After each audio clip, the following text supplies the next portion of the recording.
कोल्हापुरातील राजाराम बंधारा पाण्याखाली गेला आहे। कोल्हापुरात सुरू असलेल्या मुसळधार पावसामुळे या ठिकाणी पाणी पातळीत चांगलीच वाढ झाली आहे। गेल्या काही दिवसांपासून सुरू असलेल्या मुसळधार पावसाने कोल्हापूर शहर आणि जिल्ह्यात हाहाकार माजवला आहे। रविवारी दिवसभर कोसळलेल्या पावसामुळे राजाराम बंधारा पूर्णपणे पाण्याखाली गेलेला आहे आणि जिल्ह्यात काही ठिकाणी जोरदार तर काही ठिकाणी मध्यम स्वरूपाचा पाऊस आहे। या ठिकाणी असलेल्या 5 धरण क्षेत्रांमध्ये अतिवृष्टीची नोंद करण्यात आली आहे।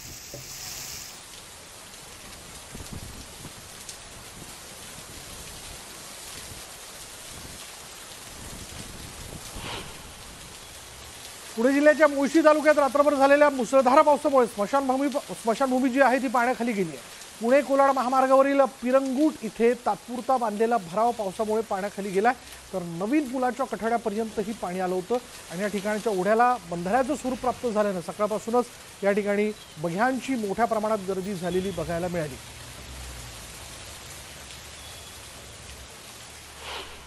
तर नाशिकच्या त्र्यंबकेश्वर परिसराला देखील पावसानं जोरदार झोडपलंय।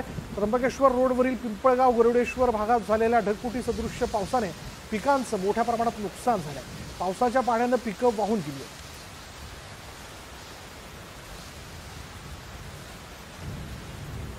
तर नाशिक जिल्ह्यातील त्र्यंबकेश्वर या ठिकाणी देखील जोरदार पाऊस बरसला आणि त्यामुळे शेतीचं मोठ्या प्रमाणात नुकसान झालेलं आहे। भात शेती जी आहे ती वाहून गेल्याचं या दृश्यांमध्ये आपल्याला पाहायला मिळू शकतं।